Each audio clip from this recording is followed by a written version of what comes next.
Greetings, good morning from a very wild corner of Perthshire. It's a day after the last vlog I did up through Corb Glen and Borland Glen and Cadger's Yet. And as I was driving home last night, there was Nicola Sturgeon on the radio, and there was rumours about whether there's going to be a further clampdown due to the pandemic, and that we might start being restricted even more than just within our local authorities. It's just this nagging, horrid sensation that we're going to be back to these 5-mile limits again before long. So, and that could be as soon as Boxing Day. So it spurred me on. I had an inkling I was going to come and do this anyway, but it made me determined I was going to come out today and do this. And just in case this is my last taste of wild freedom for a while.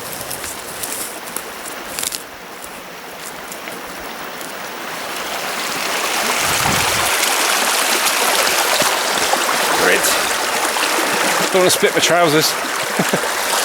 Come on. I'm in the Oak Hills again, obviously. That's about as far as I can go. But I've parked at the same car park as yesterday for Corb Glen, and the same car park for Innerdooney Hill. So this is the third walk I've done from that car park, and hopefully it will show the scope of options for this part of the country.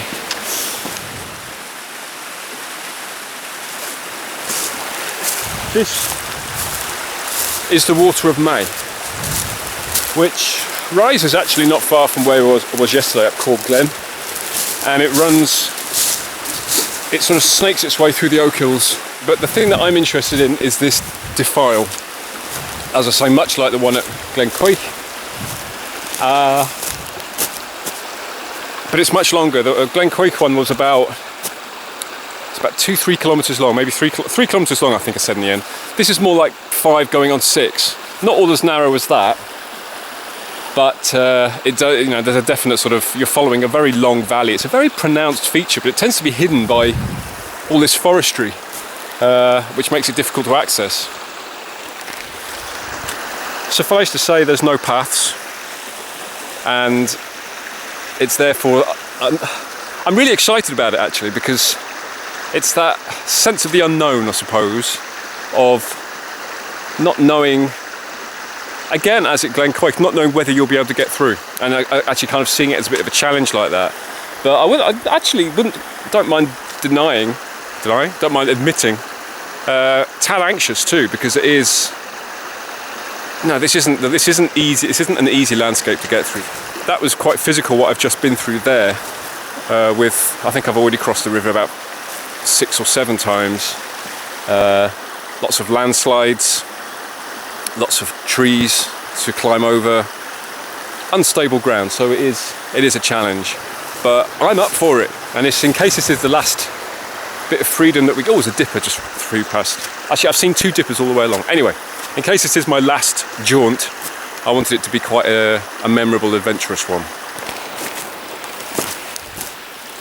It's quite deceptive, really. You have these narrow bits like that, and then they open up to these these meanders and these sort of mini floodplains, I suppose. And it's a false sense of security. Makes you think, oh, it's getting easier, and then before you know it, there's another obstacle comes along. So you can't let your guard down. You can't be complacent. So it's going to take me a long time. The plan is to walk all the way through to a place called Clough Bridge. Cross the river there via a ford rather than a bridge, and then double back up the hill on the south side of the glen and come back west via the forest tracks.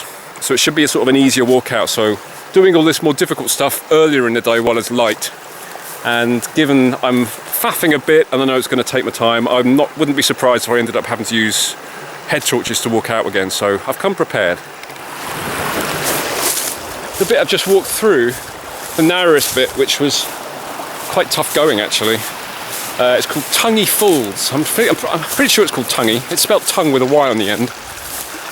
I did find And it's quite an old feature. I mean, it's been named like that for a couple of hundred years, and I did find a historical reference online that said, I mean, a fold, F-A-U-L-D, is an enclosure, like sheepfold, a pen. Fold, tonguey folds. I did find a thing online that said it was referring to the physical features of the slope, because it was so narrow, and the sort of the bulges on the slope, the protrusions, the sort of the spurs come down and look like tongues. Like, I don't know if that's true or not. But anyway, tonguey folds. I think I would rather, it's hard to judge which side to pick. I don't really want to go through all that plantation if I can help it. Oh, man, it's quite deep. It's a couple of feet deep, even though it's quite narrow.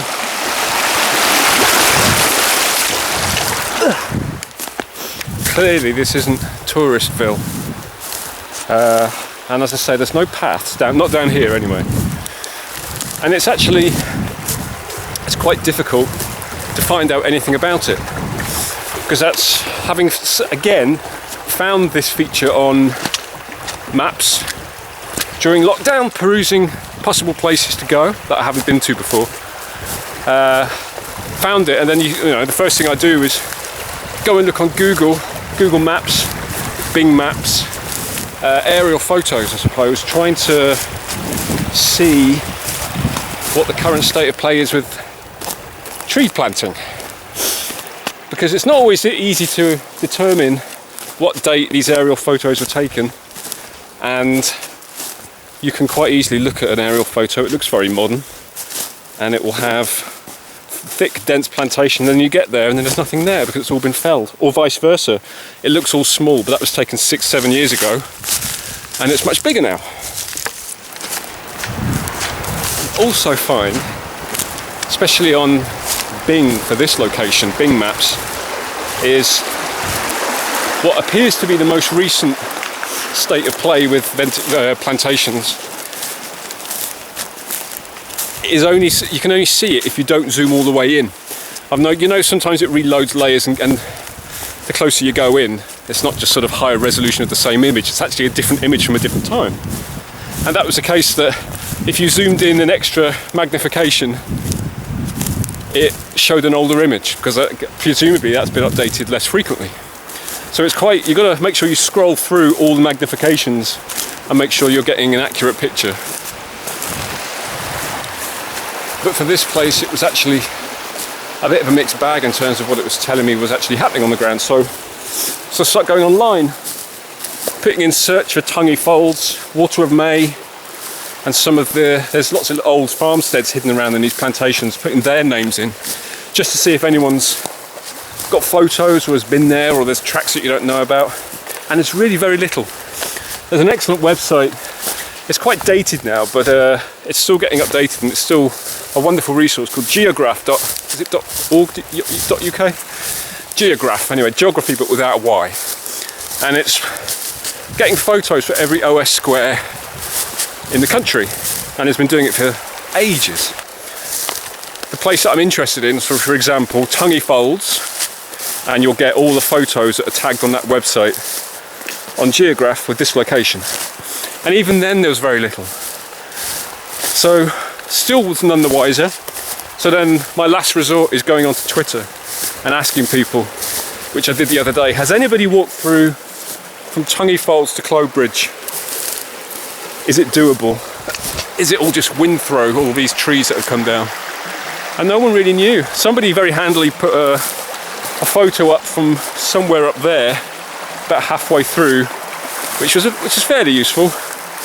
And other people had a couple of opinions, but generally speaking, none the wiser. So it does come down to, well, I'm just going to go and explore. It's quite thrilling to be doing that, to know that there isn't really any information. And it's a voyage of discovery.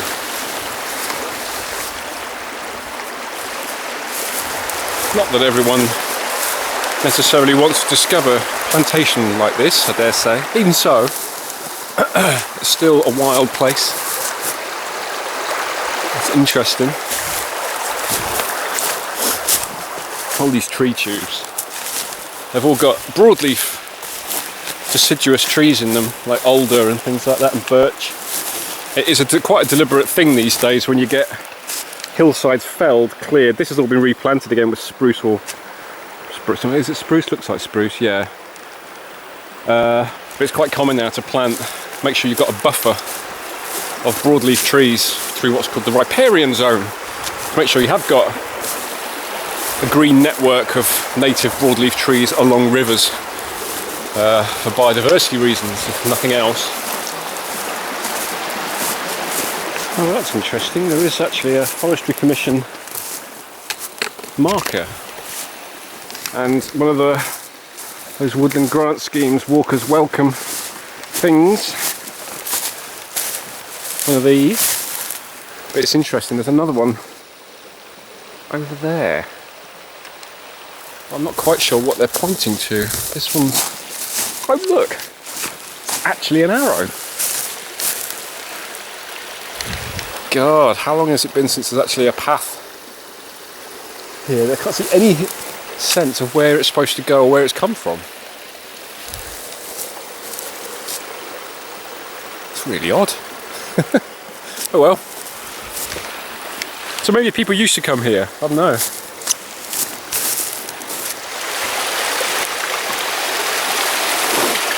So this is the problem, I suppose. Trees falling left, right, centre, blocking your way. There's another marker there. Interesting. Ugh. I knew it was going to be a very physical walk today, if nothing else.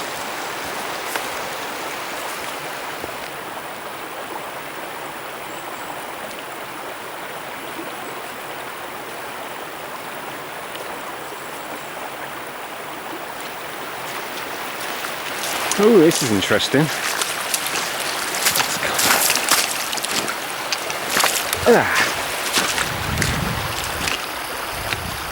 I mean, quite aside from the fact that, yes, it's plantation, but it's so quiet. There's nobody here. It's just really... I mean, it does. It feels a long way from anywhere. It really does. It feels very, very remote. Love places like this. As I say, I'm not a fan of plantations, but the fact that there's no one here and it's quiet and it's remote, it's really nice, especially on a cold day like this. But just the way that the river has come through from here all the way down here, and I think that's looks like it's its normal course for the burn going along over here, but there's this sort of shingle bank that's formed here, but for whatever reason it's burst that. And it's all coming through the forest. It's redirected.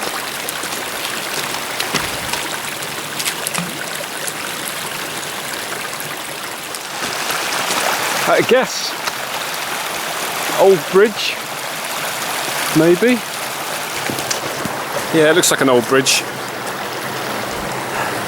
But presumably it's been in place at some point and has just been washed aside, I'm guessing, because it's got, yeah, it's definitely a bridge.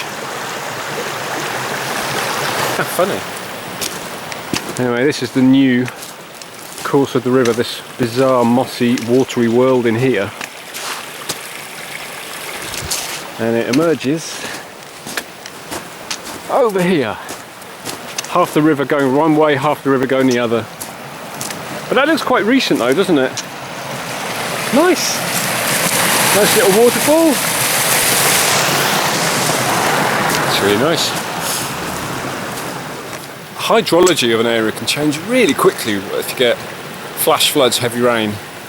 Certainly all that rain we had, I wouldn't be surprised actually if this happened this year and the fact that all those stones are there along the river over there because of that crazy storm we had back in August. Of the thunderstorms that went on for about 5 or 6 hours or even longer, didn't they? Went on for a really long time in Fife and Kinross and over parts of Perthshire and Edinburgh. So much rain, was it over 100 millimetres of rain in less than an hour, was it in the end, I think? You know, when Kirkcaldy, when the hospital flooded and all that. Just terrible, terrible amount of water. It's astonishing that it could all fall like that, but that can change things like this in an instant. So it could have been that, or it could have been back in October. I mean, it has been very wet, but you know, this area like this will be used to being wet. But that rain we had in October, when we had the wettest day across the UK ever recorded since records began, when the equivalent volume of Loch Ness fell on the whole country.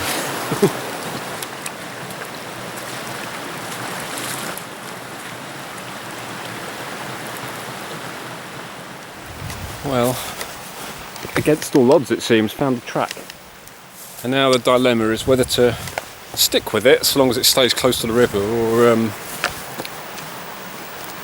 stick to the river. I'm quite keen to follow the river. I quite like following the river, actually. I think that's the whole point of the exercise today. So I think I'll follow this for a bit, just for a bit of easy walking to gobble up some meters, and then revert back to the river, I think. I don't really want to lose it, although it's quite nice being able to walk freely for a change. I'm pretty sure these are footprints. Yes, they are. So someone's been down here. Oh, and look at this, signs of life. And that's not that old, actually, so how funny. We emerge out into the open, and it's actually getting brighter, which is nice. Yeah, this is definitely a path. It's quite nice that it's frosty, because this is crunchy rather than complete mud fest. But I'm just completely baffled as to how you access all these paths if they are used. I don't know where people are coming in from. Oh, someone's making provision though. Anyway, we've got some ruins. Well, I think this is called Maid's Mill, I think. I'm not 100% sure, because if you look at old maps, there's actually quite a few old settlements like this, farmsteads, farming settlements, because obviously this wouldn't have always been plantation, this would have been farmed, with settlements and all sorts. And look at the maps, there's actually quite a few scattered around here. With so you've got, so this one's Maid's Mill, and then right at the beginning there was Craig Bakey was there. Then there's one called Lake Green, which is on the other side of the river. There's Westerbankhead, Rashi Hill. There's all kinds. So yeah, there was quite a few people living up and down this little glen, and on either sides of it. And most of them are being inhabited in sort of 18th, 19th centuries. I think Rashi Hill, which is over there somewhere. The last record attached to that was in 1935 or something, and the record there was saying it was no longer habitable. So yeah, so going into the 20th century, most of these settlements would have been gone, and with the Forestry Commission, I imagine, gearing up and planting plantations everywhere, that's what this predominantly became used for after that. But yeah, you'll find evidence of people all up and down here.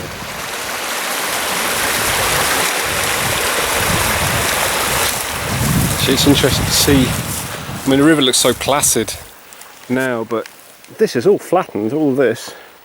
There's a few standing up, two bits of vegetation standing up, as you can see, but yeah, this has all been flattened. You can see the direction of travel, it's all pointing down river.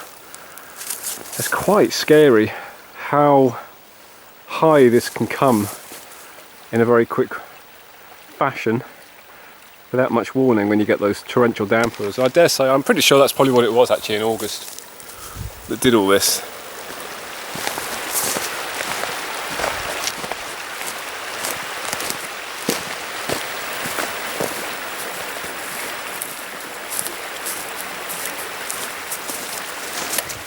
That marks, I think, just over the halfway point between Tiny Falls and Clowbridge.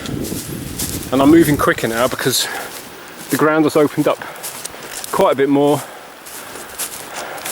But as I say, these big flat areas lull you into a false sense of security, because I know for a fact it's not all easy going from this point onwards.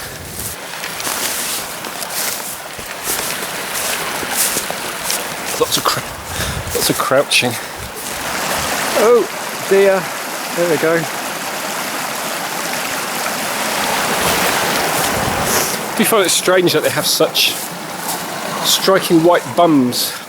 Bit of an advert, isn't it, really? Sort of saying, here I am, here I am, here I am, every time it bounces.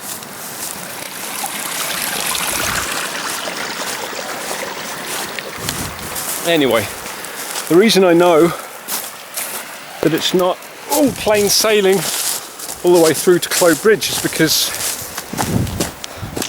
I have done part of this before in just this summer, in fact, in the autumn.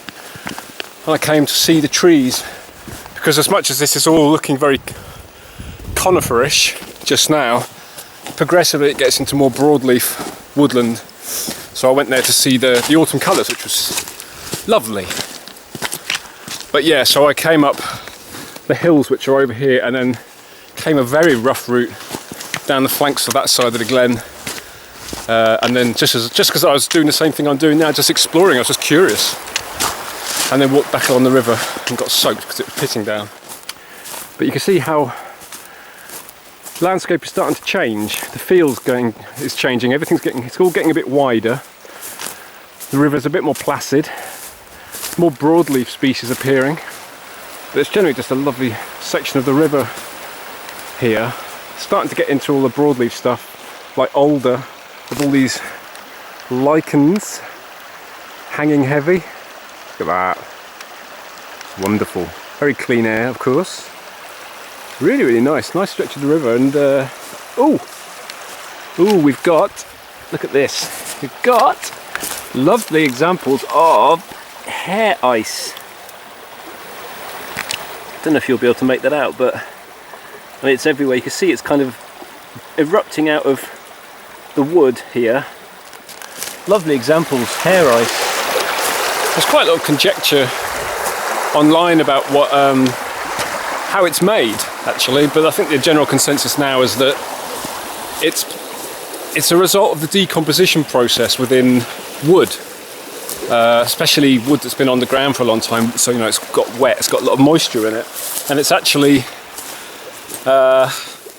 when you have fungi inside wood like that, obviously they produce gases as they break stuff down, and the pressure builds up inside the wood and it forces moisture out of tiny holes, tiny pores in the wood. And as those drops of moisture hit the outside air, they freeze, and more keeps getting pushed out, and the more that gets pushed out, the more freezes, and so you get these. I mean, they're like hairs of ice. So that's where it comes from, apparently. That's how it's produced. While we're up high, you can just now see further down the glen. You can see all that broadleaf stuff. That's getting towards Clow Bridge, so that's almost at the end. So it looks like it's maybe another kilometre along the river to get to that point. It's completely different in character, from the start.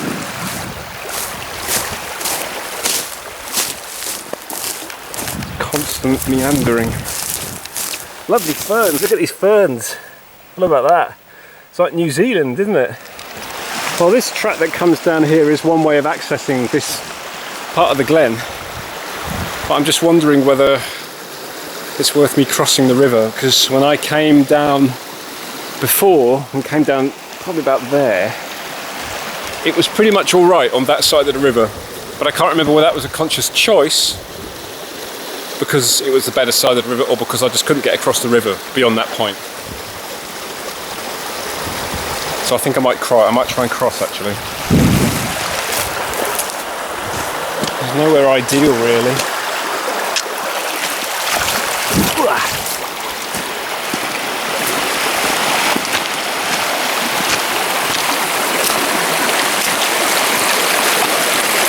Oh, it's dodgy. It's dodgy. Oh shit. It's bouncy, it's an old fence. Shit.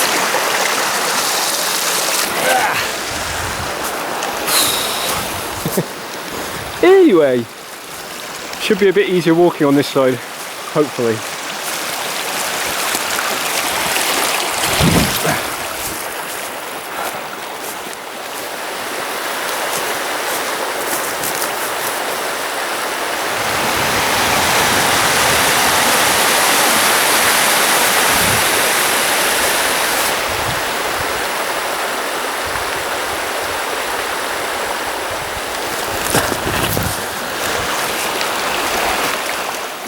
beautiful though, eh? I wouldn't go so far as to say it was beautiful at the other end, but once you get to this end with all the broadleaf stuff coming in and that sort of purpley brown hue of birch, oh, it's lovely. Do like a winter woodland a bit. I mean, I promise you this looks amazing even in summer, but in autumn it really comes into its own.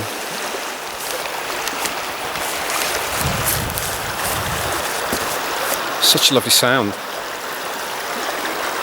It's a gentle burn. Very relaxing, isn't it, walking along the side of rivers. It feels like a journey in a way that going over a hill doesn't necessarily. I quite like following burns down hills sometimes. But there's something very relaxing, is that the right word? Almost like, no. Well, yes, it can be very relaxing walking along rivers, but something almost like carefree in a way. Assuming you don't come across horrendous obstacles, it's actually quite nice following just a sense of movement at your side, the sense that you're moving towards something, I think. And it's almost like companionship in a funny way, keeping the river company and vice versa all the way to wherever it is it's going. And you not really having much of a say in where you're going. It's quite nice just following the course of a river and following the natural lie of the land, you know, the way it drains. Am I getting too deep? Blethering? Probably. Anyway, this was the place that I had, the only spot actually I had difficulty with when I came a few months ago, because you're going to come, there's a dam here, but it's monstrously steep around here.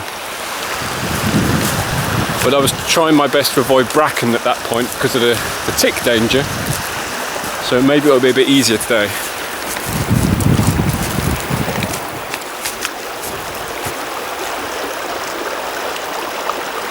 Seems so simple when you stand here, but really to avoid the rocks you've got to go up quite high.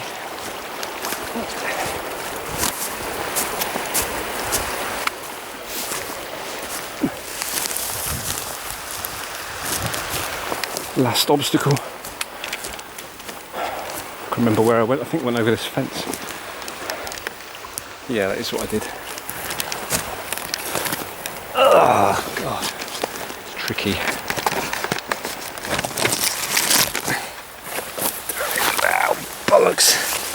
I ripped my trousers again.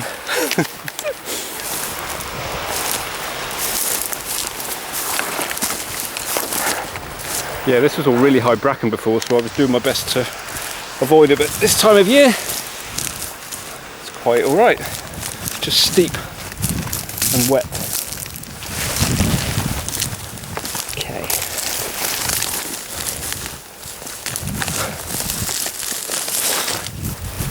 Last thing I need to climb over today, hopefully. And interestingly, this is all new, this track. There was a track here, but it was kind of like a Land Rover track, and it was obviously very old. So it's a bit of a shock to see this actually. I'm really disappointed. I don't know if they're upgrading the hydro potentially, but I'm not going to walk on that. It's horrible. Really unpleasant. I think I'm going to stick to what I've been doing, stick to the river. Like I say, it was sort of just a rustic Land Rover track before, but that's just been ploughed in, stone poured on without much attention paid to landscaping at all. So let's go and ignore that. Let's stick to the river. That's better.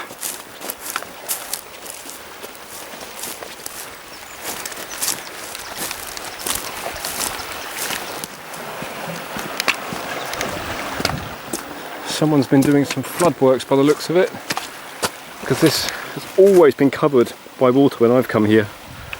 Interesting. Anyway, this is where we leave the water of May. Sadly, it's quite sad to leave the river after pairing with it for so long. It's been about 5 kilometres, maybe close to 6, I think it's about 6 kilometres. Long way to follow a river. I haven't seen anyone. I don't expect to, but I haven't seen anyone. It carries on down there to Path of Condi. Equally impressive, you know, defiles. I've never explored further down that way, so I'll save that for another time. I really need to stop for something to eat, but I don't want to stop on this dirty big track.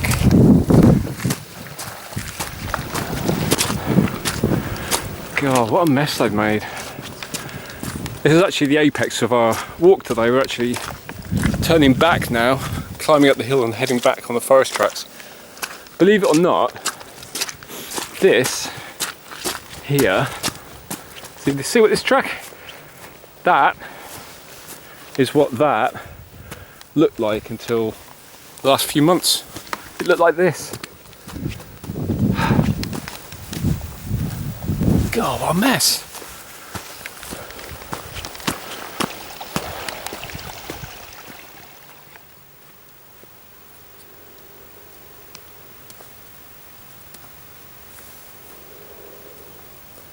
Well, that feels like an achievement because it was quite a strenuous, hands-on experience. So it feels like I've sort of accomplished something, I've got to the end of something, but at the same time, still got to head all the way up there and then back round 5 or 6 kilometres back again. It's fine. It should be easier than that just then.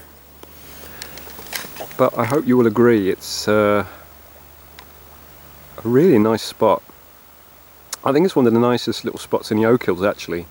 I know people don't really consider it as being the Oak Hills proper, but this little section of the Water of May, west of Path of Condi, is a real surprise. I came here for the first time, I think 2 years ago, with when I was making my way around the Ramblers groups, and I came here with Kirkcaldy Ramblers. I think even by that point, as they're one of the first groups I went out with, but even by that point I was thinking, using the Ramblers groups, you know, getting around all 54 groups, it was a good excuse to actually go to places that I'd never been. So when they said they were doing a walk close to Milnathort, which is so close to home, you know, I thought, oh, I didn't have a clue where we were going. I thought it was all going to be plantation, because I knew it was plantations up here. You know, you can see them all the way along there. So when we sort of descended, this is the path here. You can see there's a path that goes up here, it goes around, then it comes up here, and then there's ruins there. That's Clough. West of Clough, East of Clough, West of Clough, I'm not sure, maybe both. And then the path sort of goes off up there over the brow of that hill and ends up at one of the minor roads that takes you into Dunning, another Dunning road. And we descended down this, you know, this path here. Suddenly all of this comes into view, and it was just coming into autumn, and I was gobsmacked. It's like I was saying to them, you know, I had no idea this was here. You know, how can things like this hide away? You know, it's not a surprise really when it's all surrounded by plantation like this. It's a real surprise to find something like this tucked away in the middle of all this plantation, and it's a gem. And there's so much broadleaf woodland here, so many different broadleaf trees, you know, birch and alder and oak, ash.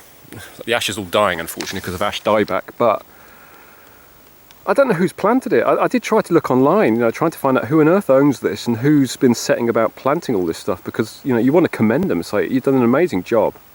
I mean, it's stunning. It's really, really beautiful. And it really shows just what can be accomplished on the hills in Scotland if people put their minds to it. Don't have to be barren, empty, you know, that image of the glens overseas that sells so well, the Braveheart image of, you know, timeless, romantic but treeless glens.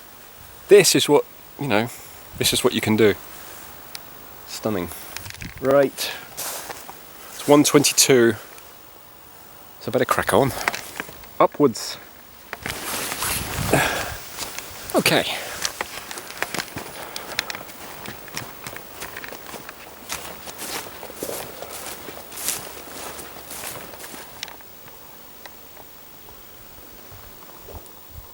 Hear that?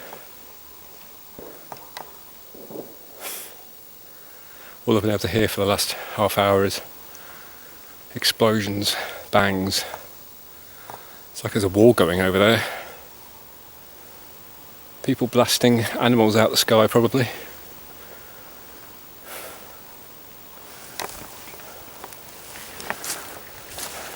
Need to make great snowshoeing trails. Make a mental note to come back. A chance will be a fine thing, eh? It'd be nice to have that much snow to be able to snowshoe.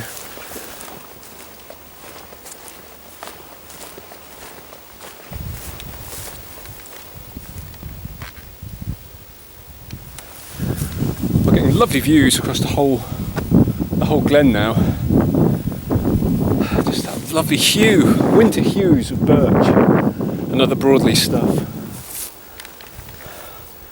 But you get a sense when you're up here, because you can see there's all the plantation up there, just, you know, it feels big when you're in it, but looking at it in context with the plantations around it, it's quite small in comparison. But these days in Scotland, that's an extensive piece of woodland for native broadleaves.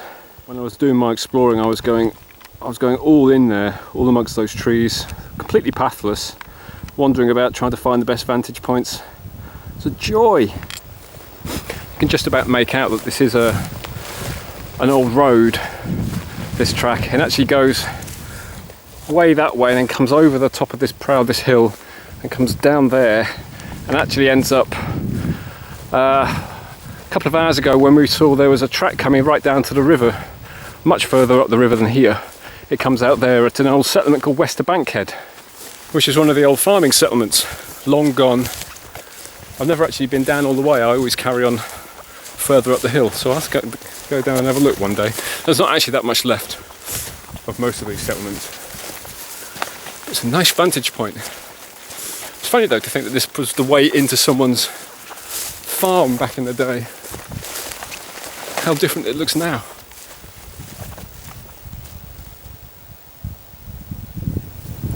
I'm climbing high now up onto moorland, getting a height as well. Had a bit of everything today, wonderfully varied. Well, it's 2:15 and I'm almost back at the, well, I say back, I haven't been there yet, but I'm almost at the forest track that leads, that's a cool path actually as well, but it's tucked in these trees, so we've just got to go down the edge of these pines and then veer left, and the track is maybe sort of 200 metres in there, and then it goes all the way back to Dunning Road. Wonderful.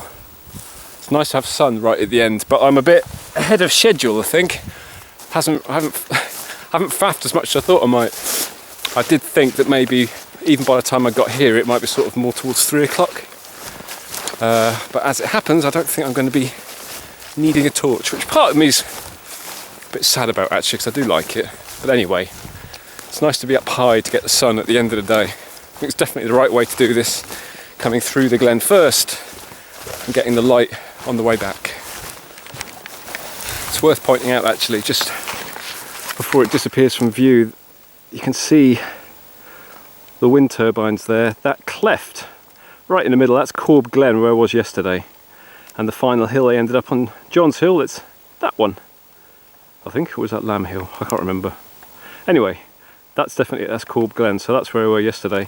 Starting off this morning, it was actually way over here in those trees, so come a long way, and still got a long way to go actually, but it's all on easy ground hopefully. Famous last words. It's that thing again, if you look on a map, you look on Google and it looks like there's a forest track. You hope there is. I could do with a bit, I think I'm through with squelching for the day. Anyway, moving on.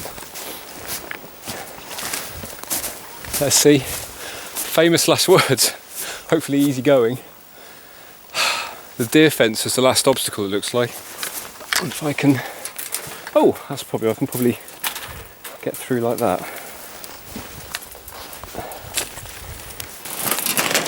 Then, oh god.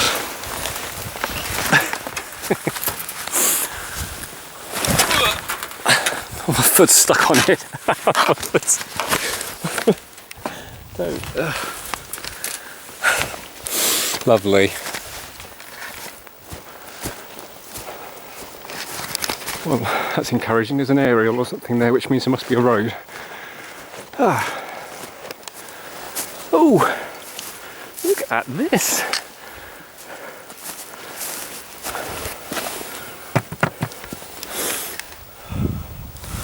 It's a bit odd, all the way out here. I know that this track's quite popular though. It's 5 miles from the Dunning Road to the Path of Condy Road, the Middle Rig. I think it's 5 miles. And people cycle it, so it's quite popular. So I imagine maybe people just come off and have the nice sit down, but isn't that nice? Nice little bench all the way up here. Actually, I'll tell you what, seeing as I'm here, I may as well partake and have a sit down. Bit of more refreshment before the last haul out.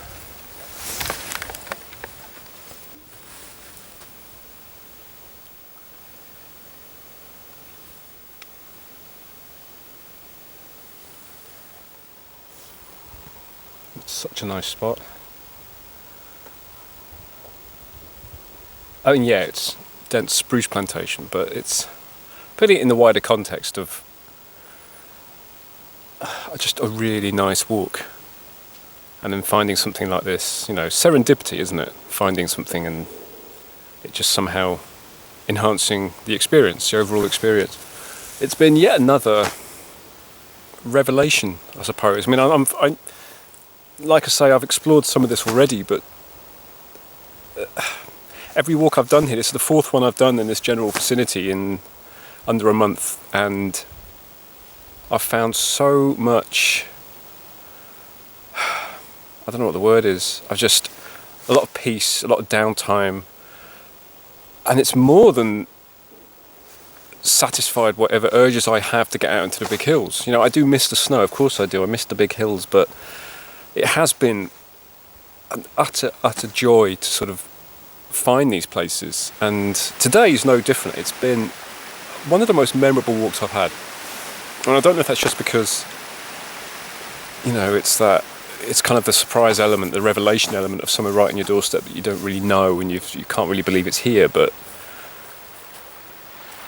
it's making me reevaluate what it is I think I need from, you know, going off to the hills. I mean, obviously I always want the snow, but this sort of thing is,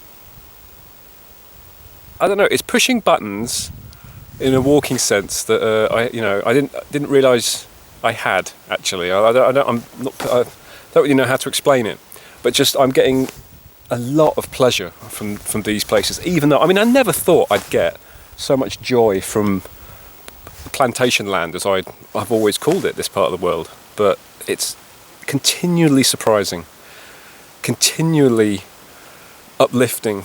Just a complete joy. I mean, a lot of that is to do with the weather, to be honest, because it is nice and cool, but what a lovely day. What a lovely walk.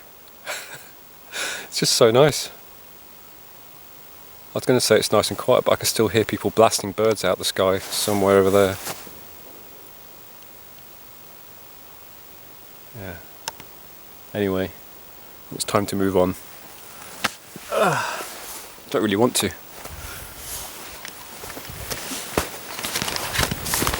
Okay, last obstacle, complete fog. Oh no, I mean, is this the truck? Yes! And you have to think, you know, that bench was over there. What's it doing all over there? Well, from here, it's still about 5 kilometres walk, but it should all be on stuff like this. So I'll make that do. See you next time.